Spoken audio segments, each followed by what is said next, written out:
Ah, very funny. I see it's pick on the halfling time already. Fix the camera, Willick! Ah, there we are. All right. I fell into step beside Kerr, which was more difficult to do than it sounds, given that his stride was double mine. Certainly wasn't about to complain, not when I'd managed to win him over with my charm. Wow, you're delusional and clueless. I did my best to ignore the thing floating in front of my eyes and followed Kerr into the tavern. There were already a few souls drinking away whatever lives they had. The hearth glowed with old embers, nobody caring to get it roaring again so early in the morning. As much as I enjoyed a good lager, I'd never understood the need to drink before noon. Then again, at the moment, I didn't care who was around and what they did. I just wanted something decent to eat and to forget the nightmare of the lamb. Maybe afterward I could while away the hours until Flem's bargain came to fruition. I wondered if I needed to be anywhere in particular for it to happen. She didn't say so. I mean, what good was magic if it required all these rules to make it work? I decided to just go on about my day and hope the hag would take care of the rest. Oh, no. Came a voice from the bar. I turned to see Rarmir throwing his towel down and stalking toward us. What part of get lost hadn't I made clear? I began to respond when Kerr stepped between us. Oh, take heart, my friend. This one is my guest. Rarmir looked between us, muttered a curse, and stomped away. Huh. You truly are not liked here, friend. Yeah, I noticed. Mm-hmm. We seated ourselves at a table, and Kerr ordered us 2 big bowls of stew with water. Water, huh? Did you want something more? Me? No, I just figured. Hey, stereotypes are hurtful. Try to be more tolerant. The front door, swinging open, stole the response out of my mouth. In strolled the pickpocketing troubadours. Maybe they felt like they deserved more praise and affection from the townsfolk, I don't know, but they looked pissed and apparently decided to head to the tavern to blow off some steam. Loudly, they took their seats a few tables away from us. They ordered several draughts of ale that lasted only seconds. The halfling in particular was in a sour mood. Serves him right for trying to rob me. Of nothing. I rolled my eyes. The halfling was a jerk, lambasting the tavern staff, telling them they moved too slow to be good at their jobs. He even flicked a few coins across the floor and ordered them to pick them up if they wanted their pay. Kerr observed the commotion and shook his head. It is too early in the day for that sort of behavior. Gives bards a bad reputation. It was then I realized he'd forgotten my name. Danny. And he's no bard. Just a clown with a pipe. A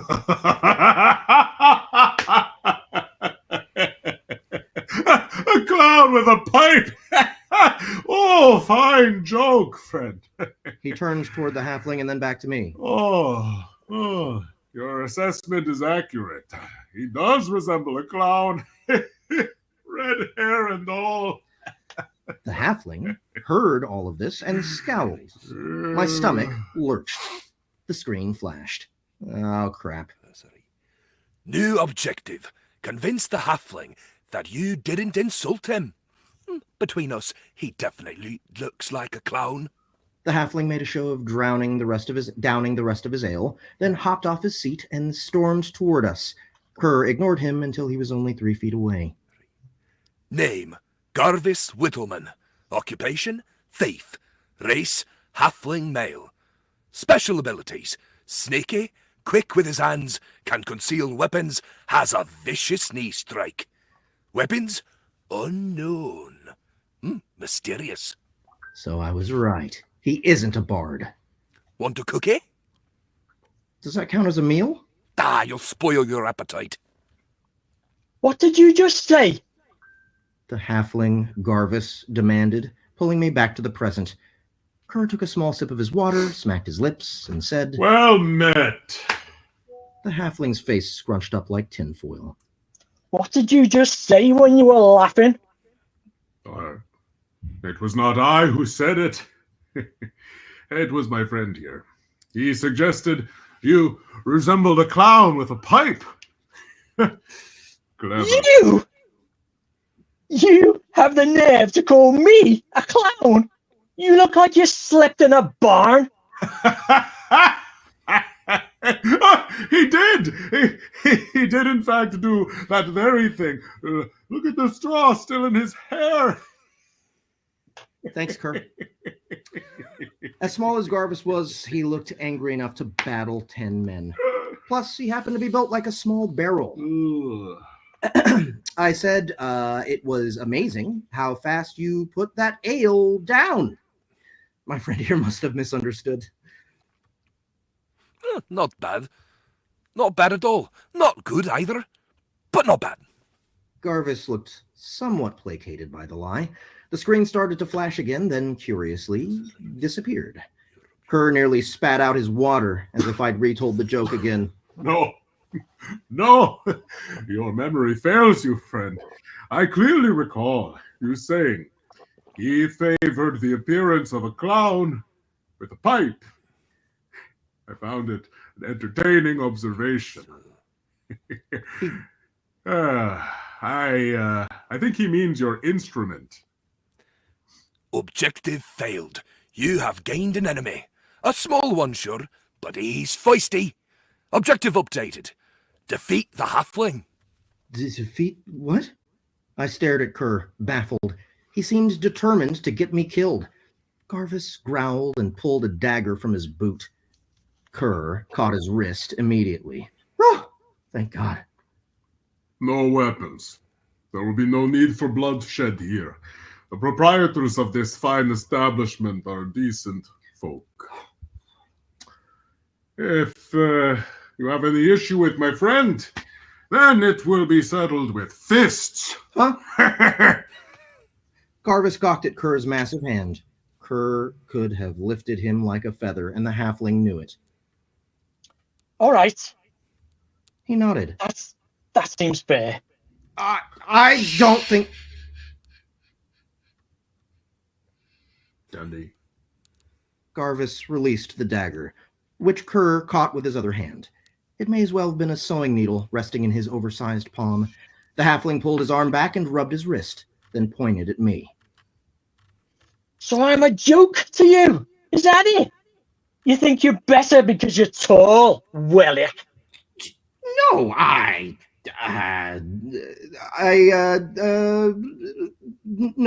no.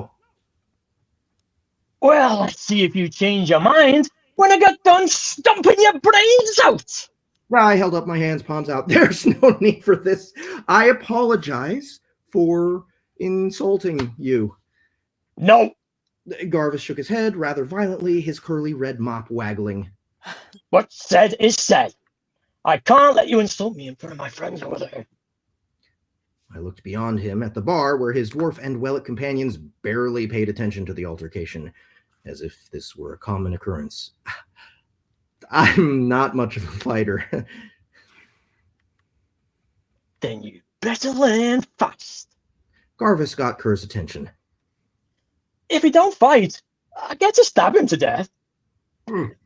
Obviously. Kerr agreed. He then clapped as the bowls of stew arrived. Time to eat. He pointed at me.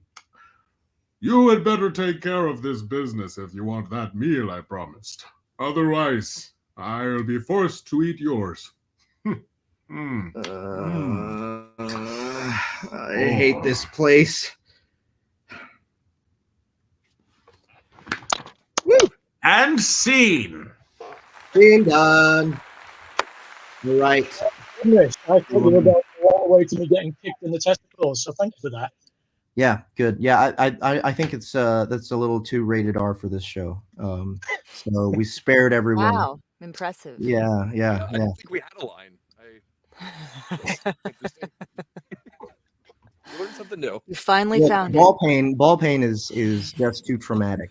Now you're crossing the not line. Oh, found a trigger warning for El Jefe. Yeah, there we go. So thank you guys for coming. This is Soundbooth Theater Live. We are live now. And we are here with a bunch of people today. So Justin and I are in New York right now. That's why we're in this weird little hotel room that's overexposing us with light. And with us, we have Mr. Ian M. Walker. Is this your first time on SBTL, Ian? It is. It is indeed. You've been here for a party. You came for At least speaking. Right. Yes. Right.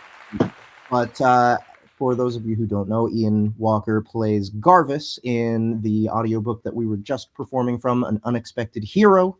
And below we have, of course, Annie Ellicott, who is also in An Unexpected Hero. She plays Fulem. Although just now she did a wonderful job as the barkeep, right? As That's Rarman. right. Yeah. Over next to us here, we have Ryan H. Reed, who's not actually in the first audiobook, but we have a great role coming up for him in book 2. Yes, but Ryan has been a regular with us here on SBTL, and we're so happy about that. And of course, Justin Thomas James is here right next to me. He is also in An Unexpected Hero, but he will not be playing her in the audiobook. He plays Nice. what's his name? For Canadian Fargus? Fargus? Is it Fargus? Yeah. And read the damn thing. I don't know. he also plays a Canadian not a lot of orc. things. Yeah. Are you sure though? Because I think he did a really good job as Kerr. He did actually. He did a pretty good job. So, I don't know if we can recast him at this point though. These people have spent a lot of time. If you've bought the book, delete it. Yeah. Don't do it. So today we have also a couple authors in the green room getting high right now. Steve Bollier and Rhett Bruno. Oh, I'm sorry, Jaime Castle and Rhett Bruno. And they are the authors of An Unexpected Hero. And then also in the back we have Casey. What's your last name? You think you can? McIntosh. Casey McIntosh. Thanks, God. Casey McIntosh is the man that won the troll poll this week. So we'll be talking to him. Destroyed it. He destroyed the troll poll. All right, cool. Destroyed that poll. It's time for the news, guys. So let's get that started. Do you have the news on your? Here, I'll start it off, and then you can do new. I'll do current releases. You do new releases. Current releases. All right. Oh wait, Darren is asking for you to add the character / actor names to the windows. Can you do that? And I don't know. I don't know. We have it. We can see it on our things, but not. I'm not sure, man. Current releases. Yeah, current releases. So, all right. So, as you guys know, Unexpected Hero just came out yesterday. Go pick that up from Audible. It's I think it's in the 90s right now. Overall, it's really kicking ass on Audible right now. People are loving it. Go check it out. It is a Bard LitRPG, if you didn't pick that up from our little scene. And we have 6 people from the Soundbooth Theater cast in this one. We also have Flame Spitter that just came out last week. That is by Jonathan Schmidt, narrated by Ryan H. Reed here. I'm featured in that, and also Andy Parsnow. So that is a Western cultivation novel, very unique within this genre. So I'm looking forward to seeing what more people think of it. So far, the response has been overwhelmingly positive. So go check out those reviews, and if they convince you, pick it up. Ryan killed it with the narration, playing a badass Southern boy, and we had Dane Bryant Fraser add some wonderful music to a lot of it. It's amazing. Yeah, it's an amazing piece. So go check that out if you haven't already. That's on Audible. Speaking of Jonathan Schmidt and Ryan Reed, we also have moved Aced from exclusivity on Audible to non-exclusivity on our platform. You can get the audiobook for Aced for just $7.99. And we also have the first episode of the cinematic version of this story on our website as well for free. Check that out, guys. If you For free. let us know, buy the regular audiobook to show some support. If enough people show interest in Aced, we'll continue with the whole first season. Exactly. And also we have Earth Force 3 that has been going on. The cinematic has been coming out. We have 2 episodes out. Next week we have episode 3 of 6 releasing, and each episode's going to get bigger and bigger. So if you're excited about Earth Force, if you've listened to the first two, be sure to pick this up. We're doing a fantastic job. Rich and Augustine have been killing it with the sound effects and music, and we've expanded our cast because we have new characters. Peter Berkrit, the original narrator of Earth Force, has joined the cast as Leonard. We also have Rebecca Brokaw-Sands joining as Judy, the physicist. And lastly, we have Win Condition. What was the author's name on that one? Libby Schultz. Libby Schultz. Now, this is a book we did not produce. Libby brought this audiobook to us because she had a unique idea, and she really doesn't like Audible. So she wanted to be in as many places as she possibly could. And it's on our platform now. Is it $7.99? I believe so. $7.99 for, I think, at least a 10-hour book. And it's kind of a new, interesting future sci-fi that's got a lot to do with like Bitcoin and economics. It sounds really interesting. I haven't listened to it yet, but I have listened to a little bit of the narration. They at least got a really great narrator. So give it a shot if you guys want to. Beauty. And lastly, coming up, we have The Other Guys 3 hitting Audible on Tuesday. This coming Tuesday. Whatever date that is. What is this coming Tuesday? Today is the 16th, 23rd, 22nd. The 22nd, it'll be live. So definitely keep your eyes out for that. If you've been following the series, save a credit and enjoy the performance of Zach Johnson, Annie Ellicott, and Jeff Hayes, whoever they are. And that is what we have for upcoming releases. All right. Real quick, if there's anybody in the audience who's on our Discord, can you please announce SBTL there? I didn't get a chance to do that myself. But tell people in the Discord server that we're live now. On which channel do you think? No. Go General update? tell it on the Discord. And last, Okay, our I've last done it. aside from our releases, of course, we are at NYCC now. It starts tomorrow. Soundbooth Theater will have our own booth. We'll be selling books on tape, and most importantly, we will be selling our exclusive NYCC 2024 original soundtrack vinyls. Oh yeah, we got a picture of it here. Oh no, we need a picture of those vinyls, man. 100 copies. That's all we have. It's the first copy of the soundtrack. And it's exclusive here. We're never going to release this again. So we have 100 copies at the booth at NYCC, vinyl versions of the soundtrack for the Dungeon Crawler Carl audio immersion tunnel. So be sure to stop by our booth and pick one of these up. Here we go. Wow. Check out this cover, man. Look at that. That is so dope. You're never going to do it again? We're going to do a second half of the soundtrack, and maybe that's going to be next year. But the full, I mean, someday we'll release the LP, on its own as a double. And Okay. I see. All right, I get it. It's a special edition. It's a special edition. And then 3 weeks from now, Rhett, Bruno, and I don't know if Rhett's going to be there or not, but definitely Jaime Castle's going to be at Author Nation 3 weeks from now in Las Vegas.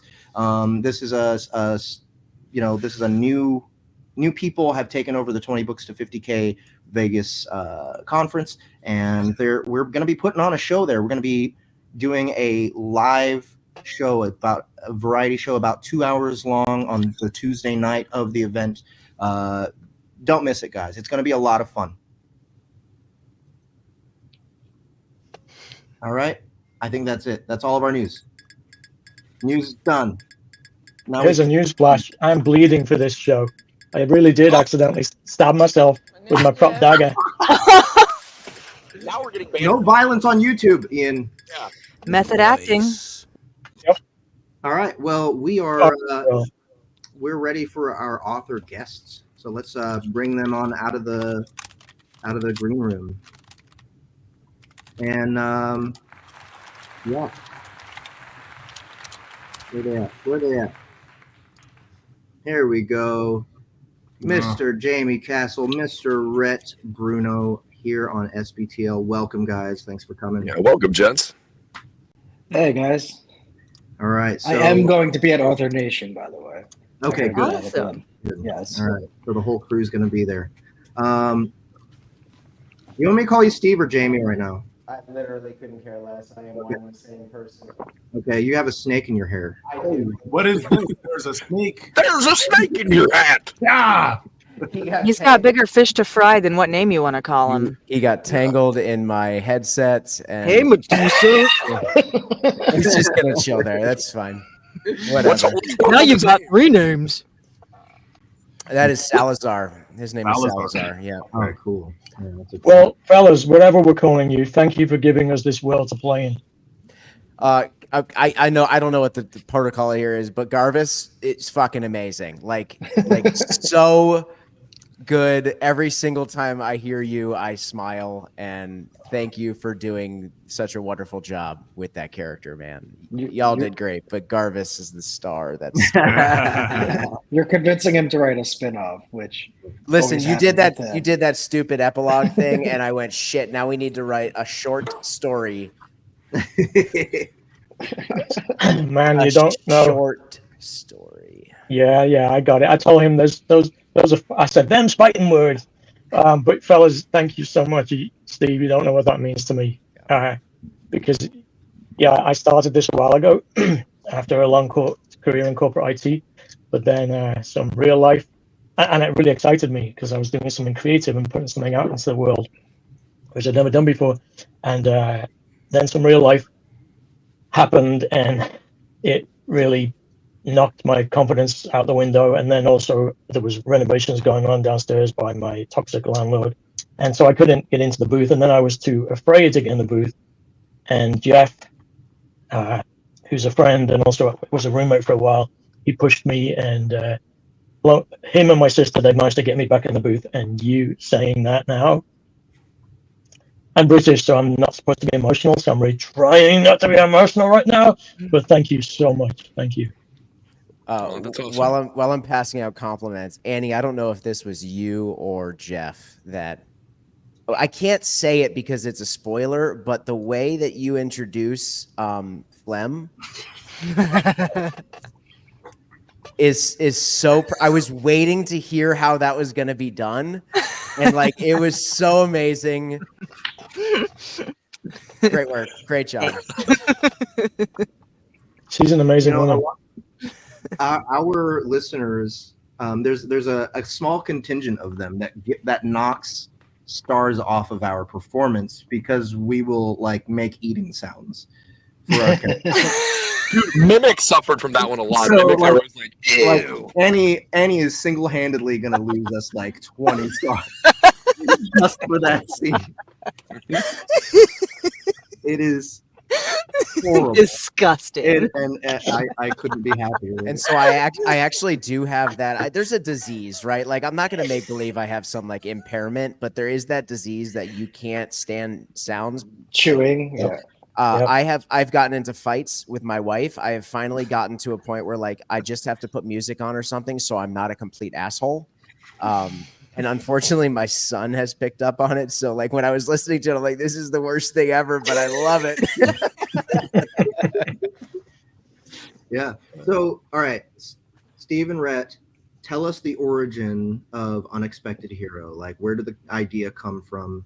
And tell us a little bit about your Athon story. I mean, you guys, for anyone who doesn't know, these two guys own Athon Books, which is still the biggest sci-fi fantasy indie publisher out there right now. Is that right? We don't like to put labels on things. It's impossible to quantify. Who knows? but yeah. Why not? What answer do you want first? You asked Athon origin. Pick it. Pick what are you more interested in talking about?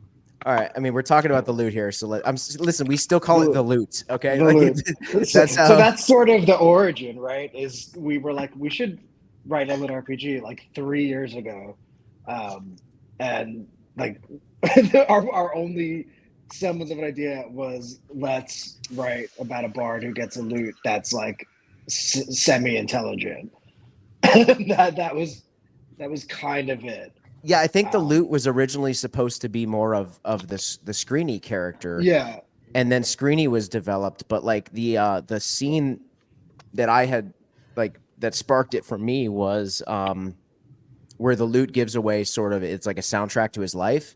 And the idea of a lute playing the bow chicka bow wow music when he's in a romance moment was like the whole reason we wrote this book. Yeah. So everything kind of got to that scene when we first started writing this with absolutely no direction. And we still had no direction. And that was when we looked back and we were like, huh, this is kind of funny. Why don't we just make it a full-on comedy? Like still all the fantasy stuff and a real story and characters and stuff, but like really lean into the comedy because we haven't done that yet. And that was where a lot of this started, is we kind of went back and did it from the start. Well, we made a joke. So we're all in like a chat together, like Jeff and Justin and me and Rhett and some others. And the spoiler here is that like Screeny and Danny's conversations could literally just be pulled directly from conversations Rhett and I have with each other. It's basically us co-writing, right? It's us kind of answering each other, and that's a little bit of how we write. Is we have like a loose outline and everything, but then as we go, part of the goal becomes trying to surprise each other. Like I'm a shock value guy, so I want to say the most absurd things possible, and Screeny gets to say the most absurd thing possible. So that's, and then when it comes to comedy, it's even easier. Our goal was not only to surprise each other, but get the other person to actually laugh. And that relinquish my ulna this instant. Yeah, and that's sort of how this developed. And then the ulna line, which is really early on, like sold us on, okay, this is a comedy. It'll have a story, but let's make sure that it's funny throughout. Yeah. As far as comedy influences, the way, like, my read of it, I was feeling Mel Brooks. That's like how the whole story feels to me, is like one big Mel Brooks comedy. Was he an influence? If not, or if so, doesn't matter. What other influences were there? I don't think that Blazing Saddles could be made today. Mainly because the actors would get the script and they would go, "This is Blazing Saddles," but for other reasons as well. I think that for me, at least, comedy, my inspirations are Jerry Seinfeld. I am huge on observational humor. That's my entire life, is observational humor. This snake is ridiculous, man. I can't get him out of the headset. I'm just Let like, him speak. What's the deal with that snake? I'm just like Medusa over here. I can't get him out of my headset. And then Friends is one of my favorite shows of all time. And Chandler, just kind of has some really zany, crazy things that he does and says. So personally speaking, I think that's your. Yeah, I think there's a lot of Chandler and Danny. I think there is a lot of Chandler in Danny for sure. Yeah, and like Steve, I watched like every sitcom growing up, so that's more where it comes from. Obviously, I've seen a lot of the Mel Brooks movies, but. Yeah, I think that like 60s, 70s, Dick Van Dyke, Mary Tyler Moore, I Love Lucy, like there's a lot of that. That is timeless humor. And I think that sometimes we get distracted by the laugh track, and we get distracted by the fact that it's in black and white or it's old or whatever. But like some of that humor still translates today. It just needs to be sort of modernized a little bit. And I think that's a lot of the humor that we get throughout this book, is sort of that timeless. It's fucking raunchy and vulgar at times, but not too much. So are we. So or it's not funny at all, Might not be. But we laughed. That's all that I really cared about, was I laughed and we made jokes. I think with co-writers for comedy, like you do see a lot of co-writing comedy film teams and stuff like that, because you are basically, like with comedy, collaborating with someone that literally try to make them laugh. So I do think that helps. Yeah. Well, you need those people to bounce off of, like, because it's hard to know if what you're writing is funny or not. Unless, it's not. Everything I say is funny. Yeah, exactly. It's when you're this arrogant, nobody can tell you you're not funny. Get out of here. Yeah, Steve's like, he writes almost like Family Guy, and then I have to go in and cut out half the jokes because it's just every sentence is a joke. So, all right, is this the first lit RPG from either of you? No, I wrote Jeff the Game Master with Troy Osgood, which was a 3-book series back in like 2019 and 20, I think, and that was more of like a VR style lit RPG on really the tail end of VR stuff. But Troy and I, our history is that we both love Ultima Online and massive multiplayer games, and so we just both gravitated toward that. And there's some humor in there, but certainly not like Hero. Gotcha. Yeah, it's my first. I keep telling Steve I don't want to write anymore because we're so busy with Athon, and then he keeps dragging me back in. So this was an idea. It started off as like a very rough 30,000 words, and then he knows once he has that much and makes me read through it that I can't help myself. That's actually my secret is I just write 30,000 words of something that I want to write with him, and then he can't help it. But yeah, no, it's my first, but obviously we deal with it a ton. So, it made sense. We're both gamers forever. So mostly I hadn't written it for so long because I haven't, if I write like one series at a time. And I write 9. Not very fast, whereas Steve is the opposite. He writes 100 chapter 1s a week. And then a few stick. Right. So, I mean, the whole book is full of references to Athon, basically. I mean, a bunch of Athon authors are cameoed. At least their names are cameoed. Even the world is called Athonia. So, you guys, how many lit RPG books do you think you've published now? I'm gonna venture a guess. 300 series maybe starters. Something like that. 300 series start, like that's not counting all the books in all the series. That's correct. Just I'd say book ones. I'd say book ones. I don't think so, Steve. Drag it back to 200 just to be safe. I don't know. Maybe A lot of books. I think this was a little bit of a love letter to our authors, which sounds really lame, but at the same time, like we really. Sometimes I get a little more mushy about this than I need to, but like we really love the Athon family, and Rhett and I really love authors in general. We really are like advocates for how do authors make money, how do authors have a career, and I think it's hard for anybody to understand that a publisher is caring more about like at the end of the day, if an author is successful, we're successful, and we want them to be honestly more successful than we are. Like our authors. By the time we advertise and all that stuff, we hope that they're doing better than we are. And so at this point, we were just like, you know what? How do we honor them? And thank you, Salazar, for being a part of this conversation. Yeah. How do we honor them? And so we tried to find. I'm bummed a little bit because Shirtaloon, of course, is the king of Athonia. Uh-huh.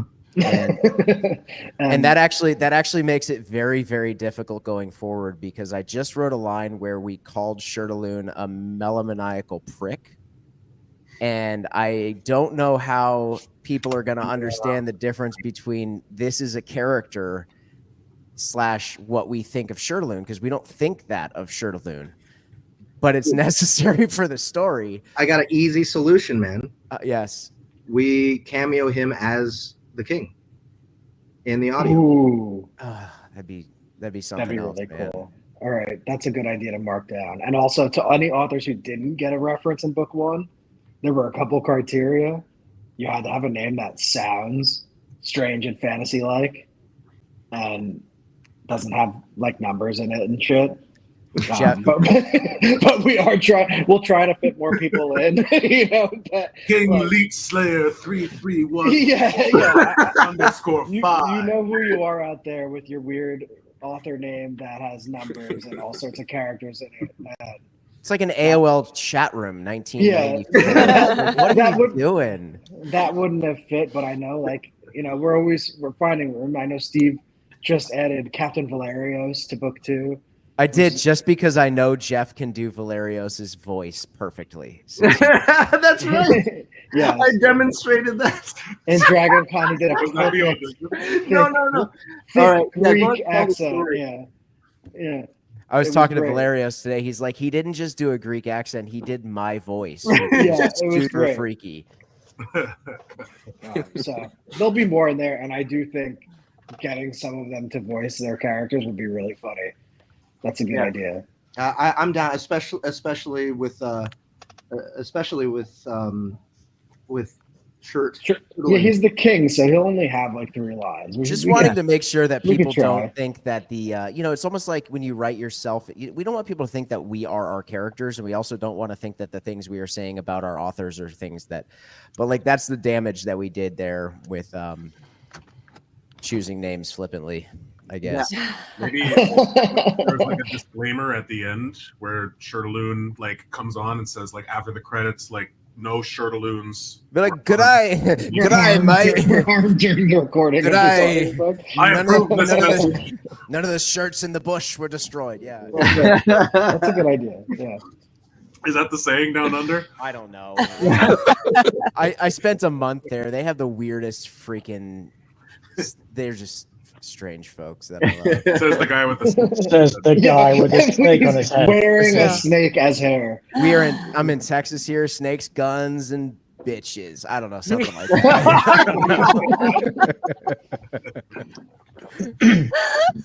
See, the way you think of Australia is the way that we all think of Texas. So, and you're allowed to be wrong. Cheers. Yep. Okay. I could preach Texas for a while if you want. Let me go get one of my guns. I got my whiskey. Let's get some guns. No, don't do that. So, Steve and Rhett, so now that I know you're fellow gamers, what are you playing right now? I have carpal tunnel, so I'm trying to not die. But nothing right now because I promised Steve I would finish the 3rd Black Badge book. True story. I did just finally replay and finish, Kingdom Come.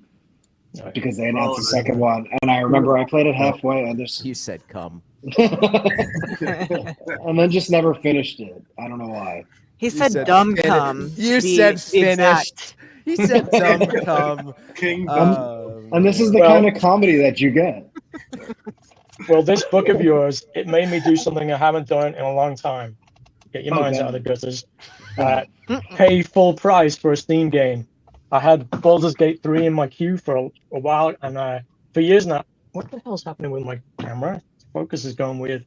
For years now, I've got so many in my library that I just wait for sales because they're cheaper, obviously, but also bugs are usually ironed out.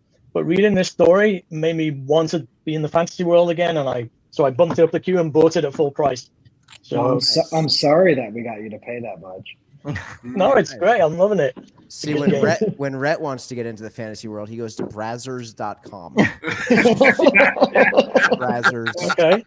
2 Z's. .com. Yeah, .com. Oh, that's full paid membership. So it actually exists. Did you just go to brazzers.com? Yep. It actually exists. It exists. It's their 20th anniversary, apparently. So when I man, this book thanks made to you Rhett do keeping them in business. This book made you do a lot of new things. I remember when I think I was in 6th grade, I had to do an essay, and it was a government essay, and I went to whitehouse.com. No, I went to whitehouse.com.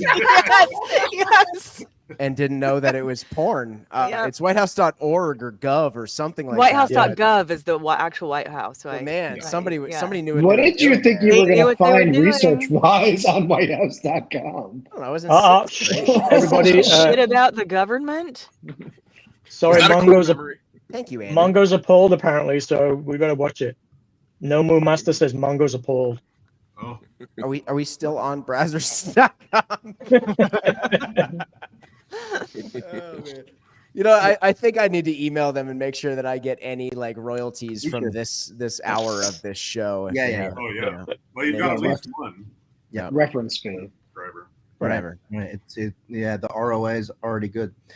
So all right. So Rhett, Steve, what are you guys working on next? I'm working on this book 2. Yep. And when I say I am, so like just you asked. Aw, how did you do Man, that? it never does it when I It's want like the it new to. thing where it's like, you know, like you do this and then somebody looks. I feel like that's what this thing is doing It's so to you. dumb. Like, Yeah. So Rhett and I do we everything we write we actually call it 100% because it's not really 50-50. I'll write something, he'll write into it, kind of destroy my work and vice versa. But Rhett has been doing Black Badge 3, and so I just decided to get going on Hero 2. And then I'm finishing up this cozy headmaster fantasy story. I think you can find that on browsers. Yeah, you might want to rephrase that. The cozy headmaster? Yeah, I'm pretty sure that's in.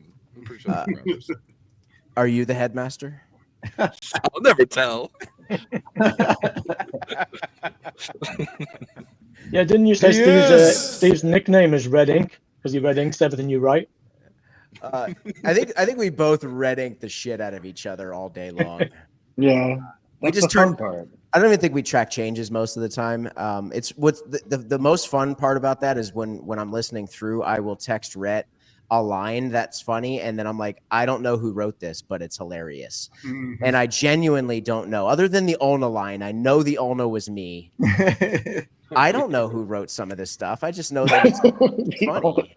The Olna line, I think, was the hardest Steve's ever gotten me to laugh as I was editing. It's so stupid. What chapter is it in? I'm about chapter 10. It's so early on, and okay, great. I I'm on like inspired chapter the whole 5 book, right I now. think. I loved delivering that relinquish my Olna line as aggressively as possible. What's funny is we thought only we would think it was funny, and that's like the only line we ever get messages about from anyone who reads it. And the beauty of it, without the spoiler, is that it is the crux of the entire book. Right? Like, there's moments where you're like, how is this relevant still? It's a running joke for like 200,000 words.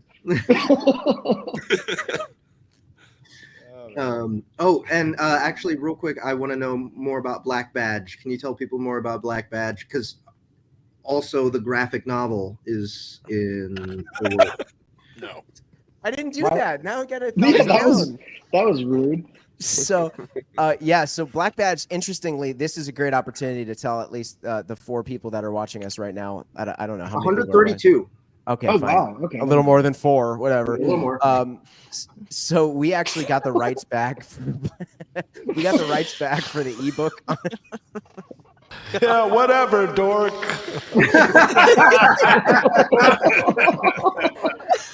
Funny enough, that's how God talks to me. So we got the rights back for the ebooks, so they're currently not available anywhere. We are going to be relaunching the ebooks of Black Badge, kind of leading up to the book 3 launch. So the audio and paperback and hardcover are still available, but Black Badge is the story of James Crowley. He was an outlaw that died and was brought back by maybe heaven to fight demons and things like that. And so it's a weird Western that we really wanted to lean heavily into the Western and heavily into the fantasy. So it was not like, a Western with maybe like a little steampunk element or something like that. It's like full on both. We call it what Jim Butcher meets the Witcher. Yeah, Dresden walks into Tombstone. God, Rhett. And yeah, we didn't realize how confusing it would be when we got the ebook rights back and they vanished. But yeah, they will come back, and we'll do like some little extras in them and artwork and cool stuff. Rhett, just like so you that. know, I've gotten at least 10 emails in the last 2 days asking me where the ebooks are. Yeah, no, it was definitely confusing, but we need to do something. Whatever, everybody. But yeah, we've got the graphic novel, and Jeff, you've seen some of the artwork. We've got Cullen Bunn writing it. Cullen Bunn is a phenomenal writer. We've got Riley Brown on inks, and we've got Ferris. He's done on stuff for colors. Deadpool and Marvel, and like it looks amazing. End World on bubbles. Like it is like a dream team. And then Ryan Otley, of course, doing covers, which like Ryan Otley from Invincible and Walking Dead, like he is like the god of comics. So it's gonna be sick. Yeah, I'm a big comic nerd, and when you showed me those pages, I was blown away because almost no Westerns get this kind of treatment. You know, this quality of art behind it. And, you know, it's not just the art, the cartooning is excellent. So I'm really looking forward to that coming out. And then who was it that you have narrating the audiobooks? Roger Clark. Roger Clark. Arthur Morgan from Red Dead Redemption 2. Right. He's he sounds excellent. I listened to a good portion of the audio version of book 1. So he does a fantastic job. Definitely worth picking up. So guys, is there anything else that you wanted to talk about before we move on to our next segment? I don't know. I can Have you heard about our Lord and Savior Jesus Christ? I have been trying to reach you about your car insurance. I have a question for you both. Yes, please. I used to correspond with Anne Rice. Obviously, everyone knows who she is. And one of the things she talked about in interviews too, but also with me, is how some of her characters, particularly Lestat, pretty much live in her brain, and she almost considered them real living beings. Do any of your characters, like Orbis, do that to you? Well, I'm sane. So although I rude. When we're writing it, maybe. Yeah. But then it ends and. I mean, just an anecdote about Anne Rice. I didn't realize how influential Anne Rice was on me until she died, and I found myself in my office crying. Really weird. That never happens to me, but like I looked back and like when my grandmother played bingo every single night of her life, and I would drive her to bingo, and there was a Goodwill next door, and I remember they had the entire Vampire Chronicles series at Goodwill, and so I would drive her to bingo, and then I would sit next to her while she played bingo for 3.5 hours, and I read the Vampire Chronicles start to finish. It took me 3-4 months or whatever. And first of all, it was this like influence on me as a writer, but then also like this really quality time that I got with my grandmother that I did not realize was quality time. And I sat there crying like an idiot because this woman that I've never met died. And what a loser. I was a loser. No. So don't ruin it. Don't ruin his moment. Screeny. This is literally Screeny right now. I mean, that was really sweet, Steve. What a dumb piece of shit you are for having emotion. Wow. Asshole. Yeah. God. God is Anne up there with you? Yeah.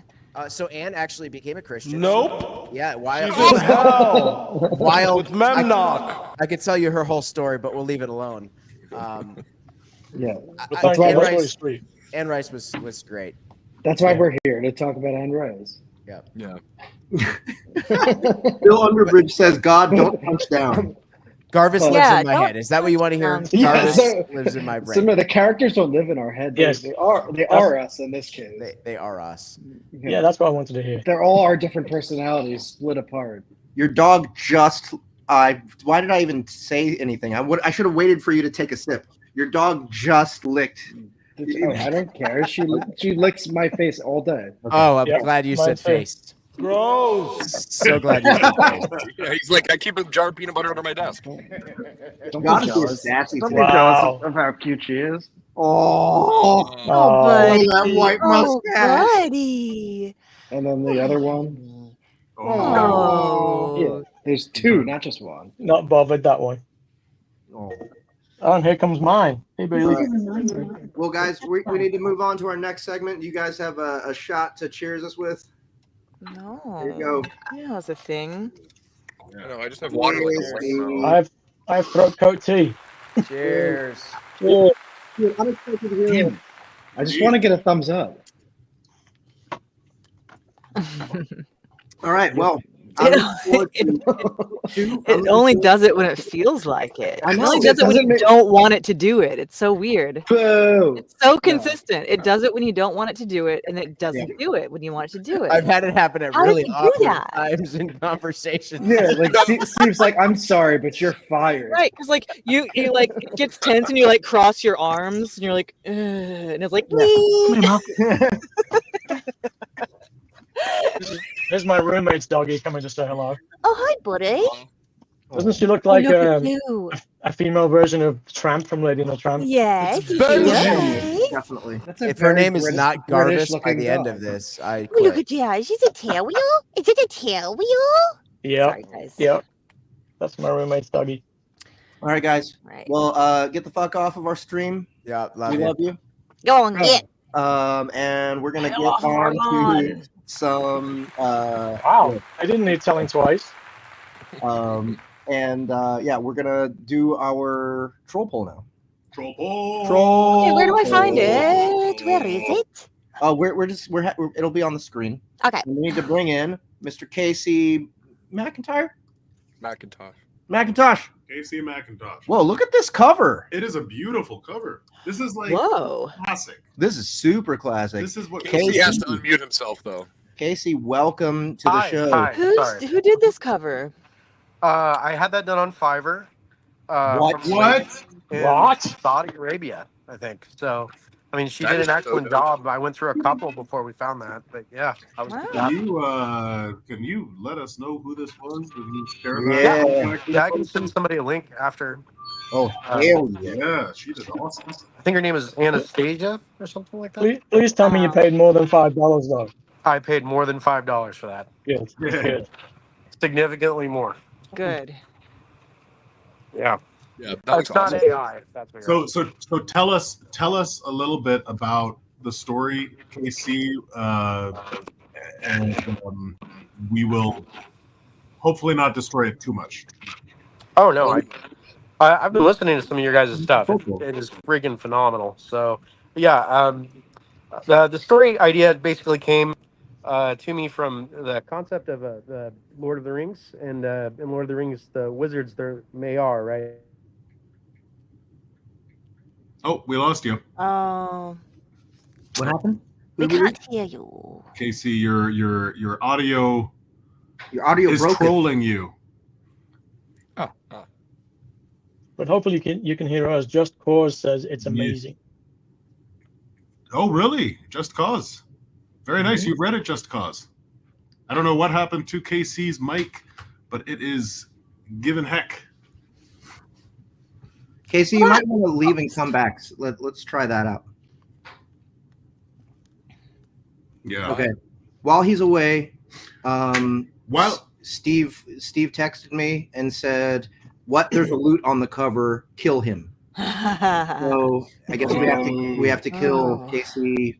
destroy. Well, how are we going to do it when he comes back in? Quickly. Let's Actually, non-content. while we're waiting for KC, in the comments, everybody share. I want accents. I want places in the world. I want characters. People Yes. like. Let's just get some accents rolling in there, and we can get some ideas flowing. KC, are you back? Is your Can you hear me now? yes? We Yes. hear you. Yeah. Okay. So, what was I saying? Oh, fuck. You were saying Sorry. the story. It was like inspired by Lord of the Rings and the Wizards. Yeah. So Wizards. I always liked the idea of the Mayar, but I thought, wouldn't it be cool if they had normal people problems? So I created a race of wizards around the concept that they don't want to remember a large portion of their past, so they take drugs in order to try to forget things that they have done. As we all do. Yeah. So So you do, Jap, right? Yeah. Yeah. yeah, so that's where that came from. The main character in it, I kind of I liked the idea of like Ramsay Bolton, I guess, as a wizard, but not as an evil character necessarily, but as like kind of an anti-hero. So I guess conceptually that's where some of the characters came from. And I built a world around the concept of ley lines. And so on Wald, which is what the plan's called, there are places where ley lines intersect and they build these great cities or great places, and they're all inherently different. They're all kind of weird. And one of them is Bellmouth, which is ruled by like a Catholic church kind of organization that wants to destroy all magic. Okay. And so they hunt the Saren, which are the good guys of the story. So that's kind of the idea of where the book came from. Does that make sense? Yeah, definitely.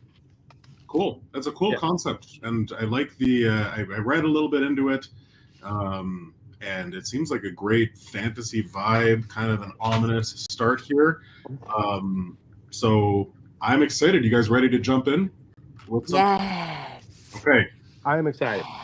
I've never done this before, so what exactly are we doing? Well, I'll You tell have you to what's up. Bastardize it as much as you possibly can. So we've got a bunch of accents forming in the chat.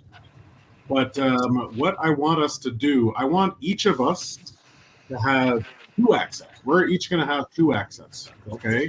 So maybe, we pick one from the audience and then we pick one ourselves that we like to do. Rubbish at accents. And, well, you can do your native accent if you want to, or you can just be rubbish at accents, and that's fine. That's going to be great. So, who wants to take a Brooklyn accent? I can take a Brooklyn accent. Okay, dope. Okay. All right. What, Maine accent? What is a Maine accent? We can broaden that to probably like northeastern. Yeah. Yeah. Maine is Peter Griffin. Oh. Yeah. Okay. Yeah. What do you wanna or something? Yeah. Peter. Right, Peter Griffin. Peter Griffin, yeah. Peter Griffin. Peter. Okay. Who's taking Peter Griffin? Was that you, Annie? Yeah. Well, Okay, somebody else. you got to do Peter Griffin. I call Valley Girl. All right, yeah. We'll switch it up. Valley Girl. Damn it. Who's Peter Griffin, though? Ian, do you have a Peter Griffin's Family Guy? No. I mean, in the are we just taking turns reading sentences, or is one of the characters? Yeah, we're going to do paragraphs, 1 paragraph at a time. Okay. And we're going to switch back and forth between our accents. So every time, all you have to do is remember what accent you did last time and do the other accent. And then you're going to switch back and forth. Oh, we each get 2 accents? Just got knocked out. Someone just came and It must have been Steve. He said he had to die because of the loot. Someone just Did you kill him? Someone just shillelagh'd him and he dropped his. Yeah, the phone kind of slid right off the top. So we each have 2 accents? Yeah, everybody has 2 accents. Okay. So pick your own accent as well. So you've got Peter Griffin. And Okay, what is so your I've got second accent, Annie? My second accent? Yeah. Let's see. My second accent. Fuck, I don't know. Elmo. Elmo. Okay. All right, great. Ian, let's pick 2 accents for you. Do you see any accents in the chat that you want That I can do? Absolutely not. I I don't can know an do. accent, but I can try the Scouse accent that Jeff made me do for Kevin in Dungeon Crawler Carl. Okay. That's my family's accent, and then my other one will just be a posh Southern accent, British Southern accent. A British Southern accent. Oh, okay. Actually, you know what? Sorry. I just had an idea. What he means is South England, so like London.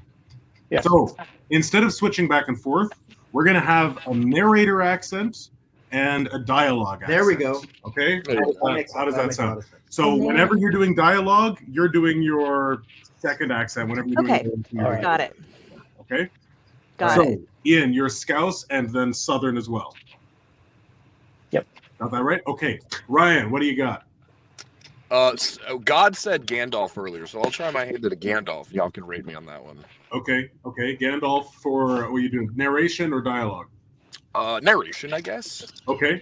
And then, gosh, with a second accent, I'll do German. German. Okay. Wow. Okay.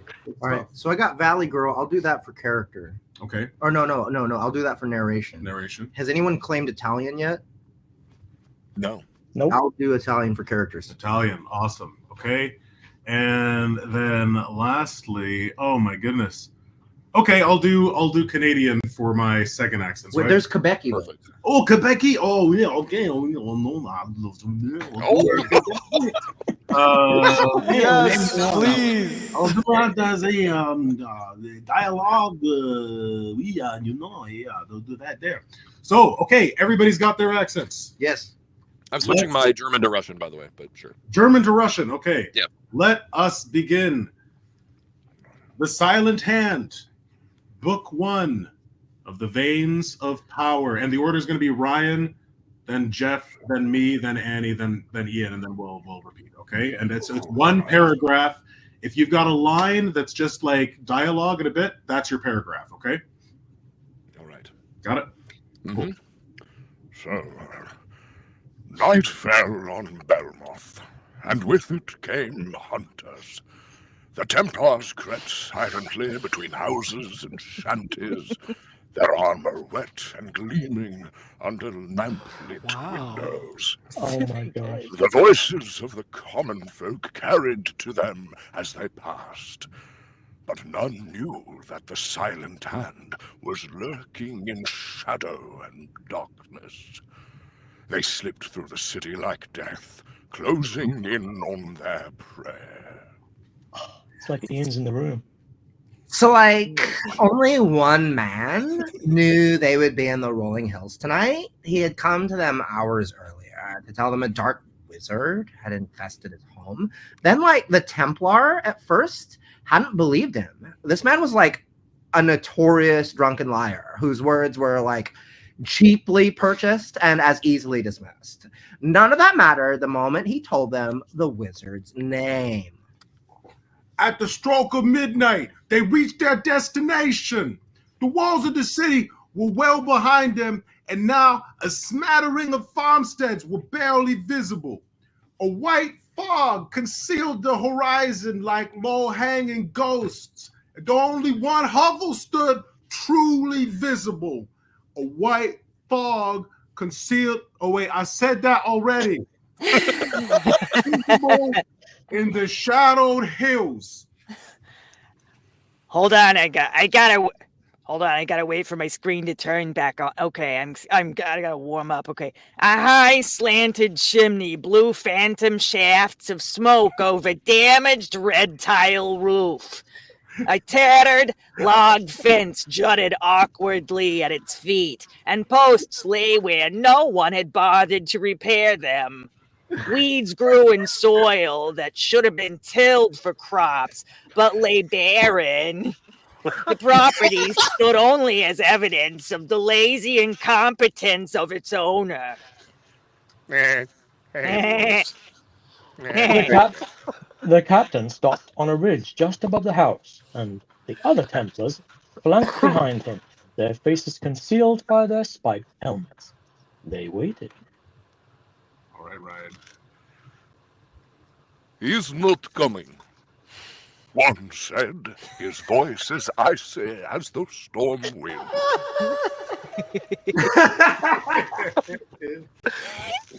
The captain tapped the pommel of his sword. Give him time. Yeah, but he has had the time. He is not coming. The captain did not respond. You're certain he's named Canthorn? The captain gripped the handle of his sword. His knuckles turned white. I am certain. If he is false, if he is lying, said another. Then you'll be dealt with. Be silent.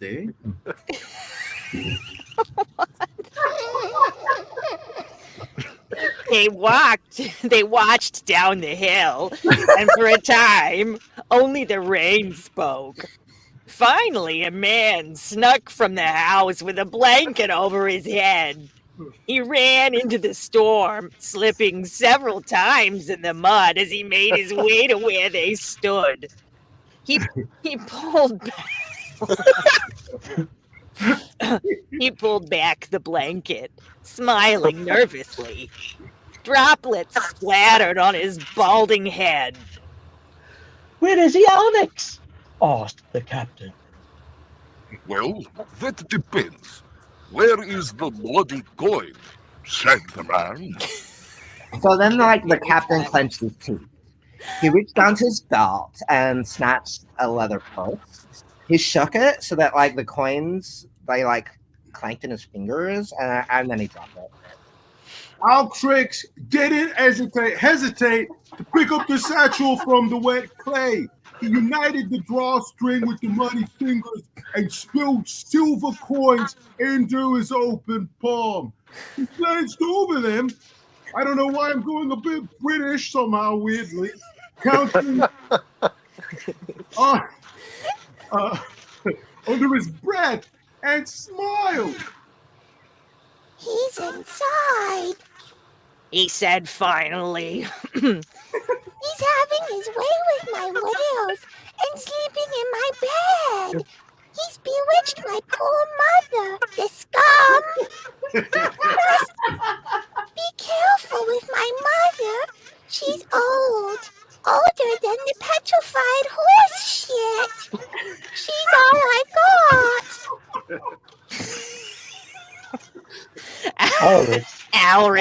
Alrix looked from one soldier to the next. Oh, yeah, okay. The plate mail of the Templar gleamed unnaturally in the dark. Say, is it true what they tell? He asked. Does this magic really work on your lot? You lot? The captain looked away, his helm a series of sharp angles that were weapons all their own. Disappear, he said. Alex, if I find out you lied to me, I will cut out your tongue and feed it to you. You will spend the rest of your life in iron, mute, deaf, and blind. Every day will be pure agony. I will make sure of it. Alrix opened his mouth to speak, but thoughts better. Just let him finish know how you're it. doing that. Finish it. Perfect Gandalf.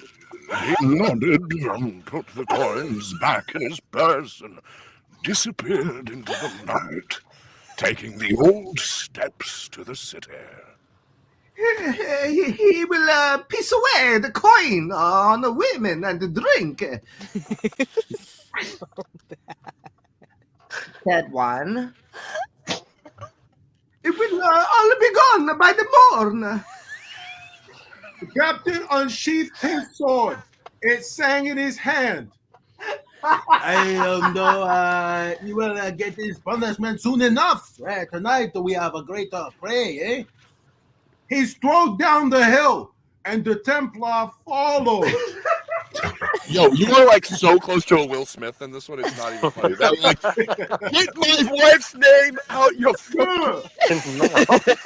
Lights were on in the house, revealing its ancient squatting foundation. Only the captain could remember the time before it could come to ruin. Beneath his helm, his silver hair and papery skin proved his ancientness. For 40 years, he had served the Lord Regent of Belmouth as a captain of the Silent Hand. But age did not dull him. His eyes were sharp beneath his visor, and his back unbent from service. He was a man of steel, rusted but rigid. He had no fear of wizards. The captain moved toward the front porch, blade in hand. Behind him, 2 of his knights circled behind the house, silent and graceful. Soon they would be in place, invisible to all but the most trained eye. They would not move again until he commanded them. Like him, they were trained to contend with dark powers. They knew their place. In walked up the loose, rotting stairs of the porch. Very loved to touch a partly open door. It squeaked on its hinges and parted more. He stepped inside the room, careful to study his surroundings. His eyes glimmered with the amber shine of a predator. So then, like an old woman, she's like sat in a rocking chair next to the fireplace, yarn and needles in her hair. And like then this like green blanket was wrapped around her shoulders, like covering her head. It was like a shroud. And like then she's like facing away from the captain, and she was like quietly humming to herself, and then the needles clicked. Bonsoir. He said. The old woman yelped and twisted to look at him. Who is this now? Why are you here? What gives you the right? She fell silent as she glanced at the symbol on his chest, a great red bell. She calmed down quickly, though her eyes continued to dance over the unsheathed sword. Today, God save me, Templar, she said, her eyes widened. What trouble has me boy gotten into in your ire, Captain? I will punish him myself, and then I will gladly watch as you drag into the stocks. Just last night, he stole money from me, and a week ago he pawned silver earrings from me room. A gift from me late husband. What ungrateful scoundrel steals from his own mother? She sighed. If only my eldest son hadn't died of the sickness, I might still have one heir with some sense. Oh, if his poor father were alive. Tears blossomed in her eyes. The captain removed his helmet. His face was long and sharp, with a chiseled jaw under thin lips marred by scowl lines. He offered her a smile that didn't meet his eyes. All right. That's all right. I think that's good, guys. I think that's where we end it. Yeah, that's where we're ending. There we go. Thank you guys. That was awesome. Thank you, that was so amazing. Did we know he could do that? Yeah. I think this is a good format for this game. So, Casey, are your ears bleeding? No, that was I was laughing the whole time. That was fantastic. So glad you enjoyed it. Thank you so much for requesting it. Hey, Jeff, I'm is that glad your you call guys to do narrate the, the whole book. Oh, it's time to go.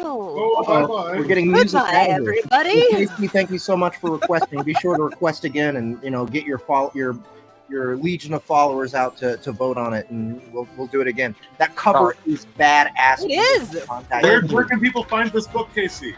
You can get on my website, realcaseymac.com, and it's available on Amazon. Awesome. All right, Silent we'll Hand. be looking